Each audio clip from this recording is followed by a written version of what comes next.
आज के क्लास में हम लोग working of PN junction diode पढ़ेंगे। पिछले क्लास में हमने आप लोगों को इंट्रोडक्शन बताया था पीएन जंक्शन का, साथ ही साथ बायसिंग भी मैंने बताया था कि पीएन जंक्शन डायोड को कैसे बायस किया जाता है। वहाँ पे हम लोग पढ़े थे कि पीएन जंक्शन डायोड को दो तरीके से बायस किया जा सकता है। एक को हम लोग फॉरवर्ड बायस बोलते हैं और दूसरे को रिवर्स बायस करते हैं। फॉरवर्ड बायस कैसे करते हैं, रिवर्स बायस कैसे करते हैं, वो सारा चीज़ सीख लिए हैं। तो आज के क्लास में हम लोग का जो टॉपिक है वो है working of PN junction diode. बहुत ही इंपॉर्टेंट टॉपिक है, इसको अच्छे से समझने का आप लोग को ज़रूरत है।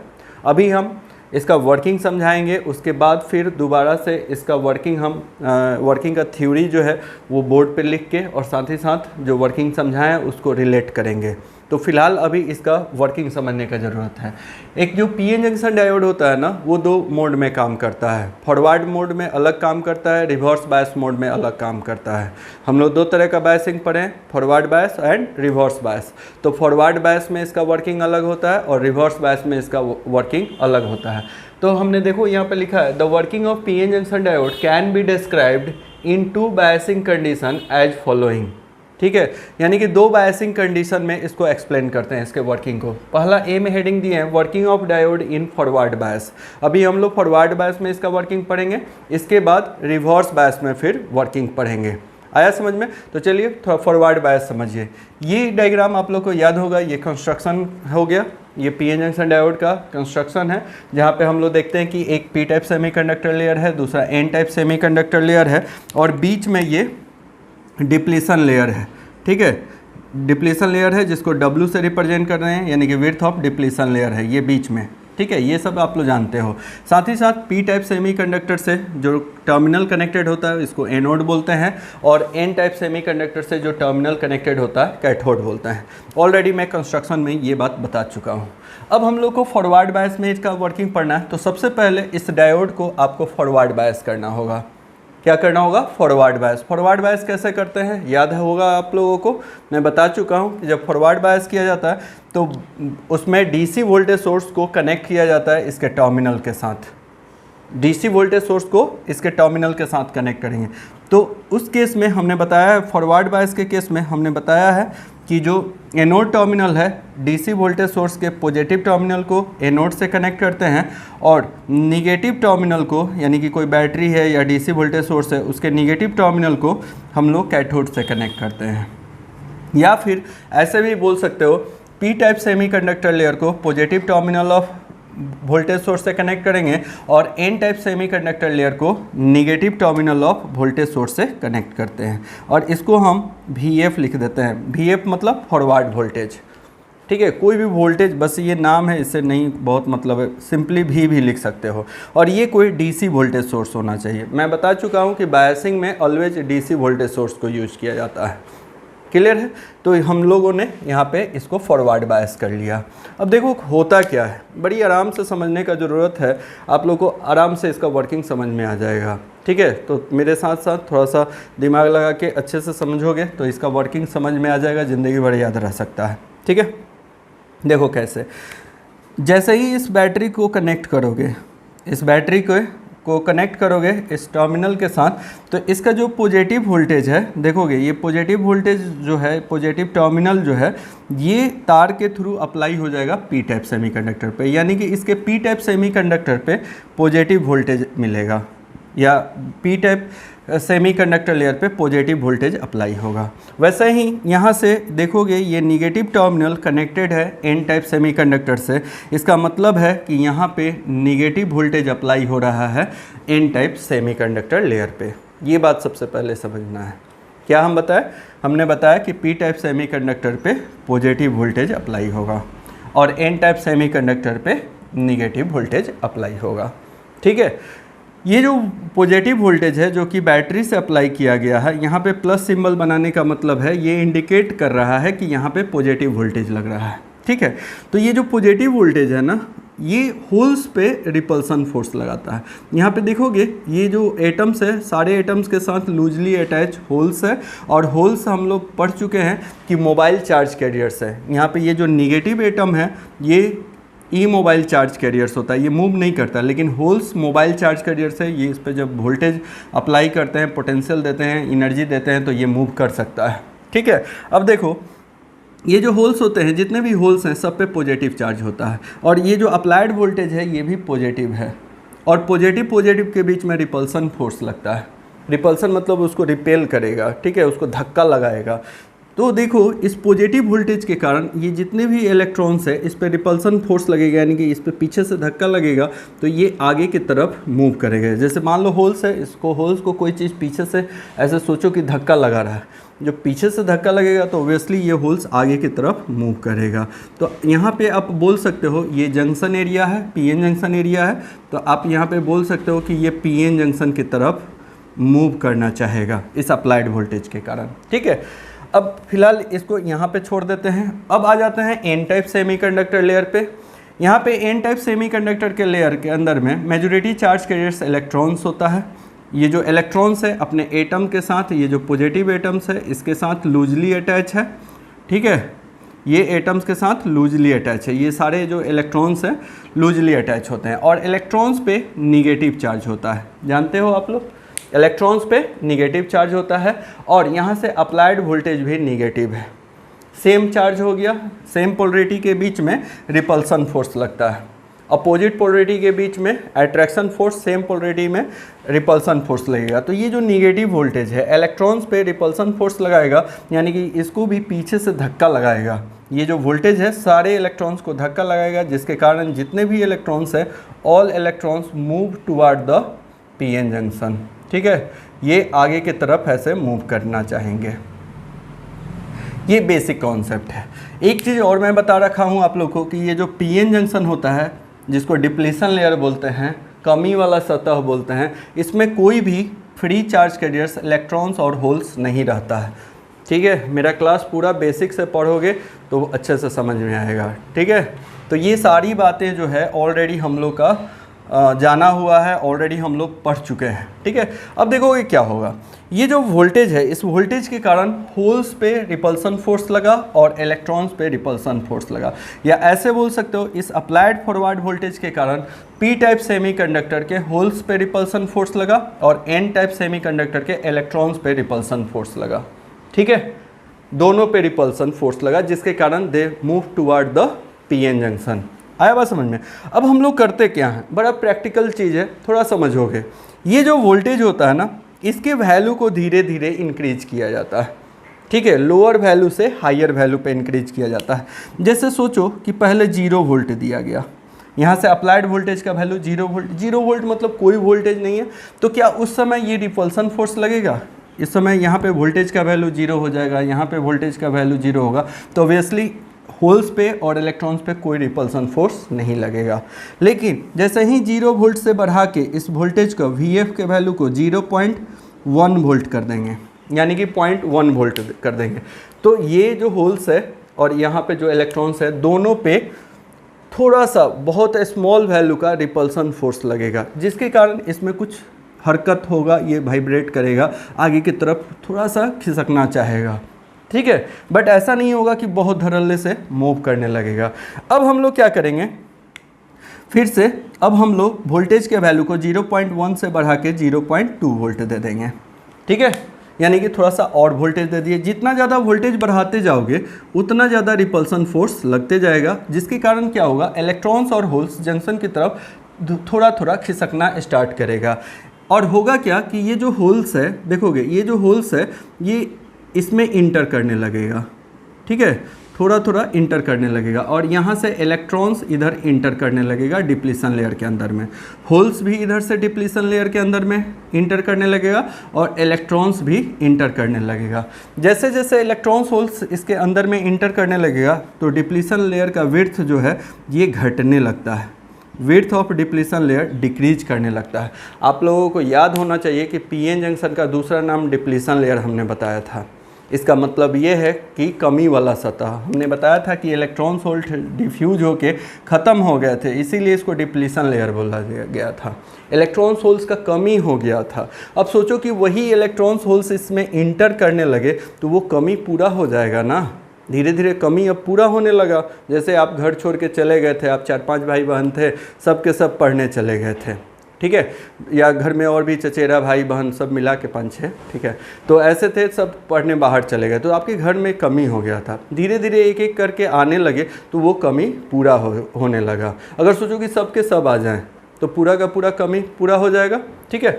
तो अब देखोगे ऐसा ही होता है यहाँ पे। अब ये वोल्टेज बढ़ाते जाओ, 0.3 volt, 0.4 volt, 0.5 volt, 0.6 volt, 0.7 volt पे जब पहुँचेंगे, यानी कि इसके वोल्टेज को बढ़ा के, तो यहाँ से फोर्स का वैल्यू धीरे धीरे बढ़ते गया, इलेक्ट्रॉन्स होल्स इंटर गया, और जैसे 0.7 वोल्ट पे पहुँचेंगे, अगर ये सिलिकॉन का है तो, अगर ये सिलिकॉन का बना हुआ है डायोड, तो उस केस में क्या होगा, यहाँ से जितना इलेक्ट्रॉन्स का कमी हुआ था वो पूरा का पूरा जितना होल्स का कमी हुआ था इसमें पूरा होल्स भर जाएगा, ठीक है, इसमें होल्स पूरा का पूरा भर जाएगा। सोचो कि यहाँ से 8 होल्स निकल गया था जिसके कारण डिप्लीशन लेयर बना था, और यहाँ से 8 इलेक्ट्रॉन्स निकल गया था जिसके कारण यहाँ पे डिप्लीशन लेयर बना था, यानी कि 8 होल्स और 8 इलेक्ट्रॉन्स के निकलने के कारण डिप्लीशन लेयर क्रिएट हुआ था। अब सोचो कि 0.7 वोल्ट दिए, 0.7 वोल्ट दिए तो 8 होल्स यहाँ पे भर गया, 8 इलेक्ट्रॉन्स यहाँ पे भर गया। समझ में आ रहा है या नहीं आ रहा है? तो अब क्या डिप्लीशन लेयर रहेगा? अब क्या कमी वाला सतह बोलोगे? 8 निकला था पहले और 8 आके फिर भर गया, जैसे 8 लोग आपके घर से बाहर चले गए थे, वापस 8 लोग आ गए, तो अब कमी वाला घर रहेगा कि आपका घर पूरा भर जाएगा? वैसा ही यहाँ पे हो गया, ठीक है। यानी कि अगर ये सिलिकॉन का है तो 0.7, अगर ये जर्मेनियम का रहता ना तो ये 0.3 पे ही ये भर जाता, ठीक है। और ये जो वोल्टेज होता है 0.7, इसको हम लोग कट इन वोल्टेज बोलते हैं, इसको हम लोग क्या बोलते हैं? कट इन वोल्टेज बोलते हैं, ठीक है। साथ ही साथ देखोगे क्या, एक चीज़ मैं और बता दूं आप लोग को कि जब आप इसका वर्किंग पढ़ोगे ना तो इसमें लिखा हुआ रहता है क्या कि जैसे जैसे फॉरवर्ड वोल्टेज बढ़ाएंगे, यहाँ से देखोगे फॉरवर्ड वोल्टेज बढ़ाओगे तो डिप्लीशन विड्थ घटता है। देखो ऐसे VVI पॉइंट है, फॉरवर्ड वोल्टेज इंक्रीज करोगे, एरो हेड ऊपर का मतलब है इंक्रीज कर रहे हो, तो विड्थ जो होता है वो घटता है, ठीक है। और जैसे ही ये VF का वैल्यू 0.7 हो जाता है तो विड्थ का वैल्यू 0 हो जाता है। मतलब क्या कि फॉरवर्ड वोल्टेज का वैल्यू 0.7 कर दिए, ये फॉरवर्ड वोल्टेज है, इसका वैल्यू 0.7 कर दिए तो यहाँ से विड्थ घट के क्या हो गया? 0 हो गया, यानी कि डिप्लीशन विड्थ ख़त्म हो गया, ठीक है। यहाँ तक एक पार्ट हो गया, अभी ख़त्म नहीं हुआ वर्किंग, अब तो नेक्स्ट पार्ट देखना है। यहाँ सोचो कि इलेक्ट्रॉन्स जितना होना चाहिए था उतना बढ़ गया, उसके बाद अब 0.7 वोल्ट के बाद का कहानी क्या होगा? जैसे अब 0.8 वोल्ट दिए, अभी भी वोल्टेज बढ़ाते गए, अब होगा क्या कि अभी भी अब जब वोल्टेज का वैल्यू फिर से वापस बढ़ा दिए तो रिपल्सन फोर्स का वैल्यू और बढ़ेगा, वोल्टेज बढ़ाएंगे तो रिपल्सन फोर्स का वैल्यू बढ़ेगा, ओबियसली बढ़ेगा। अब जब रिपल्सन फोर्स का वैल्यू इलेक्ट्रॉन्स पे लगेगा तो इलेक्ट्रॉन्स जो है अब N टाइप लेयर से P टाइप लेयर में इंटर करने लगेगा, और जो होल्स है, होल्स पे जब रिपल्सन फोर्स लगा तो ये P टाइप से N टाइप सेमीकंडक्टर में इंटर करने लगेगा। यानी कि जो N टाइप का इलेक्ट्रॉन्स है वो जंक्शन को क्रॉस करने लगा, और जो होल्स है P टाइप सेमीकंडक्टर का वो भी जंक्शन को क्रॉस करने लगा। यानी कि इलेक्ट्रॉन्स होल्स क्या करेगा? जंक्शन को क्रॉस करने लगा। कब? तो 0.7 वोल्ट के बाद, अगर ये सिलिकॉन का है तो। अगर जर्मेनियम का होगा तो 0.3 वोल्ट के बाद ये जंक्शन को क्रॉस करने लगेगा।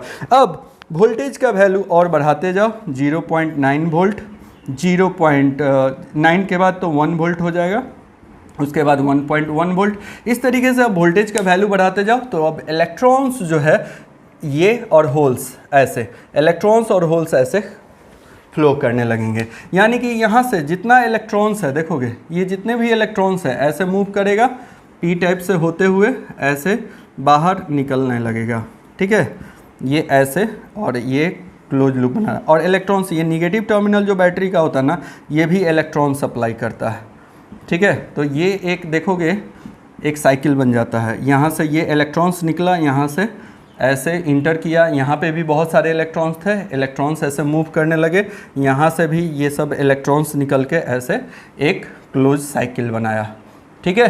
यानी कि इलेक्ट्रॉन्स जो है एक क्लोज साइकिल बनाने लगा, होल्स भी एक क्या करने लगा, क्लोज साइकिल बनाने लगा। जिस डायरेक्शन में इलेक्ट्रॉन फ्लो कर रहा है उसके अपोजिट डायरेक्शन में होल्स फ्लो कर रहा है। और मैं आप लोगों को बता चुका हूँ कि फ्लो ऑफ चार्ज को हम लोग करंट बोलते हैं। यहाँ पे क्या फ्लो ऑफ चार्ज हुआ, क्या इलेक्ट्रॉन्स को चार्ज बोल सकते हैं, क्या होल्स को चार्ज बोल सकते हैं? बिल्कुल बोल सकते हैं। इलेक्ट्रॉन्स हमारा नेगेटिव चार्ज कैरियर्स है, होल्स हमारा पॉजिटिव चार्ज कैरियर्स है। तो दोनों टाइप्स के चार्ज कैरियर्स यहाँ पे फ्लो करने लगे, ठीक है। और जंक्शन को क्रॉस करने लगे। ये हमारा जंक्शन एरिया था, इसको क्रॉस करने लगा तो यहाँ पे अब करंट इंड्यूस हुआ। कितना वोल्ट के बाद? तो 0.7 के बाद ये जंक्शन को क्रॉस किया, ठीक है। और इलेक्ट्रॉन्स जब क्रॉस करके ऐसे क्लोज साइकिल बनाने लगेगा तो यहाँ पे करंट इंड्यूस करेगा। देखोगे कैसे करंट इंड्यूस करेगा, कितने टाइप्स का करंट होगा। इलेक्ट्रॉन्स ऐसे फ्लो कर रहा है, एज्यूम करो, तो इसके अपोजिट डायरेक्शन में एक करंट इंड्यूस होगा जिसको IE बोलेंगे। यहाँ पे जो करंट इंड्यूस हुआ इलेक्ट्रॉन्स के कारण उसको IE बोलते हैं। जिस डायरेक्शन में इलेक्ट्रॉन्स फ्लो करता है उसके अपोजिट डायरेक्शन में करंट होता है, ठीक है। अब दूसरा करंट होल्स के मूवमेंट के कारण होगा। होल्स आपका ऐसे मूव कर रहा है तो जिस डायरेक्शन में होल्स मूव करता है, पॉजिटिव चार्ज कैरियर जिस डायरेक्शन में मूव करता है उसी डायरेक्शन में करंट होता है।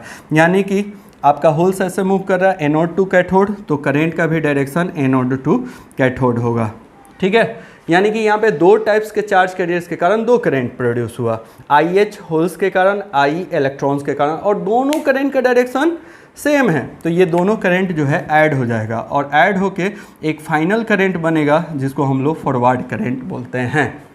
This is called forward current, this is the conventional current. इसका दो नाम है, फॉरवर्ड करंट भी नाम है और कन्वेंशनल करंट भी नाम है। कन्वेंशनल, ठीक है, बाद में हम थ्योरी में लिखा देंगे। इस तरीके से यहाँ पे करंट इंड्यूस हो जाएगा और इसका जो PN जंक्शन है वो 0.7 पे वैनिश हो जाता है। वैनिश होने का मतलब ख़त्म हो जाता है सिलिकॉन के लिए, और जर्मेनियम के लिए 0.3 पे। ये जो वोल्टेज होता है 0.3 जर्मेनियम के लिए और 0.7 इसको कट इन वोल्टेज बोलते हैं, ठीक है। इसको क्या बोलते हैं? कट इन वोल्टेज बोलते हैं और नी वोल्टेज बोलते हैं। इस तरीके से यहाँ पे करंट इंड्यूस करने लगा, करंट फ्लो करने लगा, और हम लोग बोलते हैं कि फॉरवर्ड बायस में 0.7 के बाद ये जो है ऑन स्विच का काम करता है। ऑन स्विच मतलब करंट को अलाउ किया ना पास करने के लिए। जब कोई स्विच ऑन होता है तो वो क्या करता है? करंट को पास करने देता है। तो इस तरीके से ये ऑन स्विच का काम किया। आगे की क्लास में मैं बताने वाला हूँ फॉरवर्ड करंट का इक्वेशन। फिलहाल अभी इतना से काम चलाना है, ठीक है। तो आई होप कि ये समझ में आया होगा। अभी मैं इसका फेयर करने जा रहा हूँ, ठीक है। अगर रफ़ पार्ट को करना है तो यहाँ पे वीडियो को पॉज करके ये रफ़ पार्ट वाला कर लोगे। अभी मैं इसका सुंदर सा डायग्राम बना के और इसके पूरे थ्योरी के साथ एक्सप्लेन करने वाला हूँ, ठीक है। चलिए फटाफट इसको वीडियो को पॉज कीजिए, लिखना है तो लिख लीजिए कहीं रफ़ में। चलिए ठीक है, तो समझते हैं इसको इसके थ्योरी के साथ, ठीक है। यहाँ पे वही वाला डायग्राम हमने बना रखा है, 1 बाय 1 एक एक लाइन पढ़ेंगे और फिर दोबारा इसको समझाएंगे। ऑलरेडी हम समझा चुके हैं यही वाला डायग्राम, अभी हम समझाए भी थे आप लोग को, ठीक है। चलिए फिर से पढ़ते हैं। In forward bias anode is connected with positive terminal and cathode is connected with negative terminal of DC voltage source. Already आप लोग जानते हो फॉरवर्ड बायस में एनोड को पॉजिटिव टर्मिनल से कनेक्ट करते हैं और कैथोड को negative terminal of voltage source से कनेक्ट किया जाता है, ठीक है। अगला पॉइंट पढ़ते हैं। The holes are repelled by positive terminal of voltage source. कह रहा है कि the holes are repelled by positive terminal of voltage source. ये positive terminal of voltage source है, तो होल्स को रिपेल किया जा रहा है positive terminal of voltage source से। The holes are forcefully move toward the junction. कह रहा है क्या कि अब जो होल्स है इसको फोर्सफुली मूव किया जा रहा है टुवर्ड द जंक्शन। एक्चुअली अगर ये वोल्टेज नहीं हम लोग अप्लाई करते तो ये होल्स स्थिर रहता, ये आगे की तरफ मूव नहीं करता है, ठीक है। लेकिन जैसे ही वोल्टेज अप्लाई करते हैं तो इस पर एक फोर्स लगा, ठीक है, जिसके कारण ये आगे की तरफ मूव करता है। इसलिए बोला जा रहा है कि holes forcefully move toward the junction, मतलब एक फोर्स लगा के उसको आगे की तरफ मूव कराया जा रहा है। अगला point, the electrons are repelled by negative terminal of voltage source. कह रहा है कि जो इलेक्ट्रॉन्स है इसको negative terminal of voltage source के द्वारा रिपेल्ड किया जा रहा है। रिपेल्ड करने का मतलब धक्का वाला फोर्स लगाया जा रहा है। The electrons are forcefully move toward the junction. यहाँ पे भी वही बात हो गया कि ये जो इलेक्ट्रॉन्स है इसको फोर्सफुली मूव किया जा रहा है टुवर्ड द जंक्शन। सब के सब यहाँ पे होल्स और electrons toward the junction move करेंगे। अगला पॉइंट देखिएगा, as well as forward voltage increases the electrons and electrons enter into the depletion layer. कह रहा है कि जैसे जैसे फॉरवर्ड वोल्टेज का वैल्यू बढ़ाएंगे वैसे होल्स और इलेक्ट्रॉन्स डिप्लीशन लेयर के अंदर में इंक्रीज करेगा, hence width of depletion layer decreases, जिसके कारण इसका डिप्लीशन लेयर कम होगा। यहाँ पे सबसे इंपॉर्टेंट बात क्या है कि VF का वैल्यू इंक्रीज करोगे तो W यानी कि विड्थ का वैल्यू घटेगा। ठीक है, बहुत ही इंपॉर्टेंट है, ये बहुत बार आप लोगों को ऑब्जेक्टिव क्वेश्चन में भी पूछा जाता है। फॉरवर्ड वोल्टेज का PN जंक्शन डायोड में फॉरवर्ड वोल्टेज का वैल्यू बढ़ता है तो डिप्लीशन विड्थ घटता है। ठीक है, चलिए अगला point, when forward voltage becomes equal to the cut in voltage the depletion layer is vanish। कह रहा है क्या कि अब जब फॉरवर्ड वोल्टेज को बढ़ाते गए और डिप्लीशन लेयर घटते गया तो एक टाइम ऐसा आएगा कि फॉरवर्ड वोल्टेज का वैल्यू जब कट इन वोल्टेज के बराबर हो जाएगा। कट इन वोल्टेज का वैल्यू याद रखना बड़ा आसान है। देखो हम बताए थे बैरियर पोटेंशियल, इस जंक्शन का अपना बैरियर पोटेंशियल होता है और वो बैरियर पोटेंशियल का वैल्यू कितना होता है, तो सिलिकॉन के लिए हम लिखाए थे 0.7 वोल्ट। उतना ही वोल्ट फॉरवर्ड वोल्टेज का अगर हो जाए, यानी कि फॉरवर्ड वोल्टेज का वैल्यू इसके बैरियर वोल्टेज के बराबर हो जाता है तो इसका जो डिप्लीशन विड्थ होता है वैनिश हो जाता है। वैनिश मतलब विलुप्त हो जाना, ख़त्म हो जाना, नष्ट हो जाना होता है। वैनिश हो जाता है, ख़त्म हो जाता है। कब? जब फॉरवर्ड वोल्टेज का वैल्यू बराबर हो जाता है कट इन वोल्टेज का। और कट इन वोल्टेज 0.7 वोल्ट होता है सिलिकॉन के लिए और 0.3 वोल्ट होता है जर्मेनियम के लिए। आया बात समझ में? तो वही बात यहाँ पे लिखा है, when forward voltage becomes equal to cut in voltage the depletion layer is vanished. ठीक है, अगला पॉइंट पढ़िएगा, when forward voltage increases above the cut in voltage the electrons and holes crosses the depletion layer. अब कह रहा है कि forward voltage का वैल्यू कट इन वोल्टेज के ऊपर चला जाए, यानी कि अगर ये सिलिकॉन का है तो 0.7 के ऊपर 0.8 0.9 हो जाए और जर्मेनियम का हो तो 0.4 0.5 होने लगे, तो उस केस में इलेक्ट्रॉन्स और होल्स डिप्लीशन लेयर को क्या करेगा, क्रॉस करने लगता है। अगला point, a current is induce due to movement of majority charge carriers electrons and holes which is called conventional current और फॉरवर्ड करेंट। यहाँ पे जो होल्स है और इलेक्ट्रॉन्स है, पी टाइप सेमीकंडक्टर में होल्स मेजॉरिटी चार्ज कैरियर्स होता है और एन टाइप सेमीकंडक्टर में इलेक्ट्रॉन्स मेजॉरिटी चार्ज कैरियर्स होता है। तो ये मेजॉरिटी चार्ज कैरियर्स जो है जंक्शन को क्रॉस करने लगे जिसके कारण एक करेंट इंड्यूस होगा, that current is called conventional current और फॉरवर्ड करंट। इसको हम लोग फॉरवर्ड करंट बोलते हैं और IF से रिप्रेजेंट करते हैं। किससे रिप्रेजेंट करते हैं? IF से रिप्रेजेंट करते हैं, ये भी बात याद रखना है। अगला point, the direction of forward current is from anode to cathode. बहुत ही इंपॉर्टेंट है। अब फॉरवर्ड बायस में जो करंट इंड्यूस हुआ IF, जिसको फॉरवर्ड करंट बोलते हैं, इसका डायरेक्शन क्या होगा, तो इसका डायरेक्शन होता है एनोड टू कैथोड। कैसे होता है तो अभी कुछ देर पहले वर्किंग में पढ़ा चुके हैं। जिस डायरेक्शन में इलेक्ट्रॉन्स मूव करता है उसके अपोजिट डायरेक्शन में करंट इंड्यूस होता है, जिस डायरेक्शन में होल्स होता है उसी सेम डायरेक्शन में। तो इलेक्ट्रॉन्स और होल्स के कारण, दोनों के कारण जो करंट इंड्यूस हुआ था सेम डायरेक्शन में, यानी कि एनोड टू कैथोड हुआ था। एक ही डायरेक्शन में एक ही पाथ में दो करंट फ्लो करता है तो ऐड हो जाता है। तो नेट करंट जो आया वो फॉरवर्ड करंट आया IF। ठीक है, अगला पॉइंट पढ़ लेते हैं, the value of cut in voltage और knee voltage is 0.7 volt for silicon and 0.3 volt for germanium. करा कि कट इन वोल्टेज का वैल्यू कितना होगा, तो 0.7 वोल्ट सिलिकॉन के लिए और 0.3 वोल्ट 0.7 वोल्ट सिलिकॉन के लिए और 0.3 वोल्ट जर्मेनियम के लिए। एक चीज़ और आप लोग थोड़ा दिमाग लगाओगे तो यहाँ पे हम लोग माइनॉरिटी चार्ज कैरियर्स का बात नहीं किए हैं, ना P टाइप में ना N टाइप में। ठीक है, यहाँ पे ज़रूरत नहीं है माइनॉरिटी चार्ज कैरियर्स का, लेकिन जब हम रिवर्स का वर्किंग पढ़ाएंगे तो वहाँ पे माइनॉरिटी चार्ज कैरियर्स का काम आएगा। तो यहाँ पे इसको माइनॉरिटी चार्ज कैरियर जो होता है, अल्पसंख्यक जो होते हैं, जैसे P टाइप सेमीकंडक्टर में इलेक्ट्रॉन्स और N टाइप सेमीकंडक्टर में होल्स, माइनॉरिटी चार्ज कैरियर्स होता है, उसको इग्नोर करके चलते हैं। आया बात समझ में? आई थिंक कि आप लोग को अब समझ में आ गया होगा, तो इसको वीडियो को पॉज करके फटाफट लिख लीजिए। एक पॉइंट और मुझे बताना चाहिए था, ये फॉरवर्ड बायस में ये ऑन स्विच का काम करता है। ठीक है, तो इसको हम लिख देते हैं, इन फॉरवर्ड बायस, ठीक है, diode work as on switch. ठीक है, ऑन स्विच इसलिए क्योंकि ये करंट पास कर रहा है, और हम जब रिवर्स पर आएंगे तो बताएंगे ऑफ स्विच का काम करता है, करंट को स्टॉप करता है। ठीक है, तो इतना जल्दी चलिए उस पॉइंट को भी ऐड कर लीजिएगा। चलिए अगले क्लास में मिलते हैं नेक्स्ट टॉपिक के साथ, जिसमें हम लोग working of PN junction diode पढ़ेंगे इन रिवर्स बायस।